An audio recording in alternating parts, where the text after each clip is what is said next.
When great threats are posed to the planet, the universe, or all of existence, superheroes often need to come together in order to deal with them. They form groups or team up with another hero in order to take on this threat. Some heroes, however, work better with some than with others, and some don't trust one another at all but are just forced to work side by side. Or they can't see eye to eye and are forced to try and compromise or fight over whose ideology will win out today. Today we'll be taking a closer look at some of these relationships as we count down the top 10 superheroes who hate working together. Be sure to stick around till the end of the video where we will have some bonus content coming your way. Alright, let's get counting.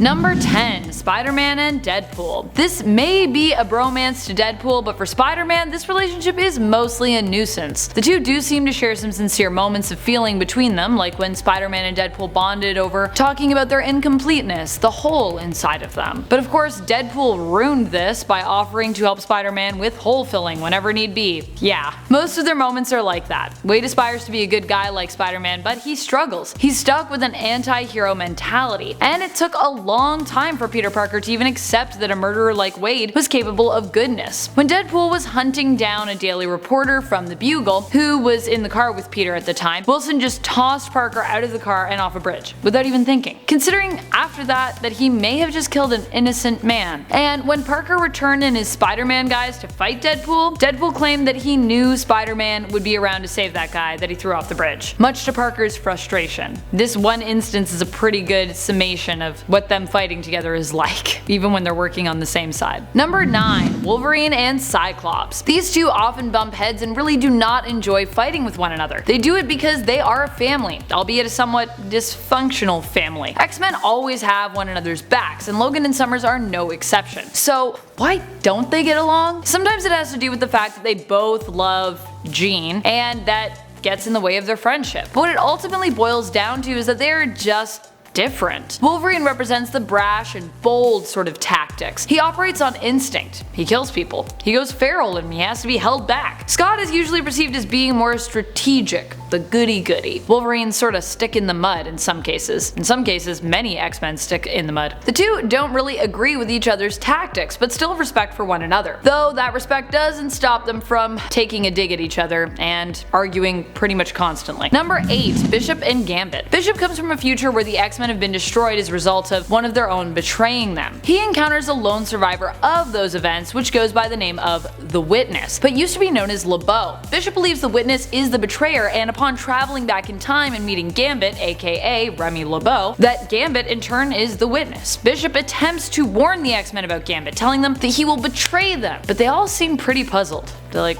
he's probably not gonna betray us. Seems like a nice guy. The two work out their differences during their time fighting alongside each other, which all starts when Gambit has to come to Bishop's rescue after he's been captured by some villainous X-Men. You can check it out in the little series Gambit and Bishop, Sons of the Atom. It's actually pretty adorable to see these two different personalities come together. Like, Bishop originally just hates on Gambit, and then Gambit's like, I'll save you. It's really cute. Number 7. Bishop and Cable. Yeah, Bishop doesn't really get along with a lot of people. Maybe it's due to him being from the future, but in this case, Cable's also from the future, so These two get off on the wrong foot in the events of The Executioner's Song, where Bishop mistakes Cable as the person who made an assassination attempt on Charles Xavier by shooting him with a bullet that had the techno-organic virus in it. Both Bishop and Wolverine locate Cable and the three get into a fight, but eventually they all decide to work together to find Jean and Scott. Ultimately they discover that Strife is behind all of these evil shenanigans, Cable's evil clone, who is going on a villainous spree of torture and attacking others as punishment for slights they have made against him, even when these people don't seem to know what the heck he is talking about. Jean and Scott definitely don't know what he's talking about. Bishop and Cable later turn from frenemies to straight up enemies when they disagree on what should be done with Hope, who is the first mutant born after the events of House of M and Decimation. Number 6. Daredevil and Punisher. These two really don't enjoy working together when it comes to resolving issues. Namely that when it comes to dealing with criminals, Punisher believes he is above the law, where Daredevil, being a lawyer as his day job, still firmly believes in the law. Castle also straight up uses guns and kills people, and Daredevil just really badly beats them with his fighting sticks. The crazy thing is that both are quite violent, both are against crime, but that final decision in regards to what to do with a criminal means they don't usually like working together, unless they have to. Number 5. Batman and Green Lanterns. While it has been insinuated in the comics that Batman has an issue with all Green Lanterns, I'm not sure that's actually true. It was coming from Guy Gardner, so I'm slightly biased for sure. Batman definitely does not enjoy working with Guy or with Hal Jordan. Guy because he tried to usurp his leadership of the Justice League International years ago. Granted, Batman definitely got him back for that one almost immediately. Guy challenged Bats to a fight, got knocked out with one punch. With Hal, it has more to do with the fact that he has killed an insane amount of people, and although he got better, Batman still doesn't really trust him. Batman doesn't really trust a lot of people. Even Jon Stewart and Batman got into an argument. Granted, Batman doesn't seem to have any issues specifically with Jon, but Jon himself tells Batman off for disrespecting fellow Lantern Hal Jordan, accusing Batman of disliking Hal simply because Hal isn't afraid of Batman. Jon gets right up in Batman's face and states, "What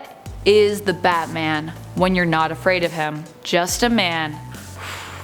Harsh, Jon, harsh. Number 4. Damian Wayne and Tim Drake. A lot of the Robins in truth have issues with each other, but these two really take the cake. Understandably, as Damian did try to kill Tim the first time they met. Still, when Ra's al Ghul shows back up and is attempting to capture Damian so that he can use his body to put his own soul in it, the Robins must fight together to fend off all of the ninjas that arrive to capture them. Just in time too, as the two were at a point where Tim was ready to beat Damian senseless, being quick to not trust him on his return to Wayne Manor. Even fighting together, they still get on each other's nerves and end up not being great at it, as they do get captured. Fighting with people you really don't like can often result in failure. Unfortunately, almost all of the Robins seem to initially dislike Damian Wayne, so none of them are really great at fighting with him. Doesn't help that he just is also out to just protect himself most of the time. Not a team player, but he's working on it, so. Number 3. Rogue and Scarlet Witch. After the events of House of M, Rogue was really not happy with Scarlet Witch, whom she blamed for Xavier's death. The two would end up both being kidnapped by Red Skull. Rogue discovered that Red Skull had captured them more to target Wanda, and despite her grudge, Rogue escaped and rushed to save Wanda. However, when she came upon her, it seemed like she was making a deal with the Red Skull, and Rogue went right back to the hate she was carrying and actually fought Scarlet Witch instead. Eventually the two managed to work together and escape, but when Wanda offered Rogue an olive branch and said that she wanted to be friends, Rogue refused. This was an interesting time for Rogue in the comics, who was pretty steadfast in her grudges and just generally moody. She even went back to donning a look similar to her Brotherhood days. However, whether Rogue liked it or not, spoiler alert, she didn't like it, she and Wanda were both appointed as part of the Uncanny Avengers team, which brought members of both the X-Men and the Avengers together after the events of an even bigger fight involving Red Skull, who had also acquired Xavier's telepathic abilities after stealing his brain from his corpse. I don't know how that works, but that's what happened. Charles Xavier's got some brain. Number 2. Black Panther and Namor. It's hard for these two to get along due to the fact that their ideologies seem different. They are both rulers of a nation, but one on land and the other below the sea, and their nations constantly seem to be in a state of conflict with one another. In a sense, I think the two rivals are just kind of jealous of the other, what they have and how they handle a problem. Both are a part of the secret superhero group called the Illuminati, which has gone up against some of the world's greatest threats. In the event of an incursion, the two heroes held a detonation button for the alternate world, in the event that they had no options left but to destroy it. When it seemed like all the other options had pretty much disappeared and they had to make that ultimate choice, their world or the alternate world, Black Panther could not bring himself to push the button, so Namor did. Much to Black Panther's shock and disapproval. Just another example of how they just can't agree on things. Number 1. Emma Frost and Jean Grey. That's right, y'all were asking for more Emma Frost and I'm giving it to you. The awesome thing about these two characters is that their rivalry actually transcends fighting for attention from Scott Summers. They are both each other's foils. Emma brings out the darkness in Jean. Around Emma, Jean's cruel side comes out, and she definitely has one of those, even though many other characters in the comics and readers of the comics don't see that. Emma Frost certainly does. Like, just after Jean found out about Emma and Scott's psychic affair, and Jean telepathically basically beat the life out of Emma within the confines of her mind, tearing down any defenses Emma tried to put up. Jean brings out the jealous side in Emma though. Emma seems to constantly feel like she's living in Jean's shadow. Both are telepaths, but Jean is often presented as being stronger due to her connection with the Phoenix Force and her unlimited potential. And beyond that, Emma is in love with the man who has always been presented as the one true love of Jean's. While Scott may have had more than one love, for Emma and Jean there seems to really only be Scott. Too bad they can't all just get along and be like a happy little love trio. We can hope, we can dream. Well, we might get to see something like that happen in House of X. Maybe, just maybe, though. Any other time these two have had to work together in the comics, it's met with a lot of sassy remarks from Emma, and a mixed bag of feelings from Jean, who struggles to be compassionate around Frost. Even when Jean saves Emma in the events of Planet X, Emma still has nothing kind to say about her fellow X-Men and Nemesis. Fire and ice, fire and ice. Thank you so much for watching, Nerd Squad. I hope you enjoyed this list. Are there any team-ups that you would love to see in the comics? Are there superhero rivals that you dream of finally seeing get along? Let us know in the comments below.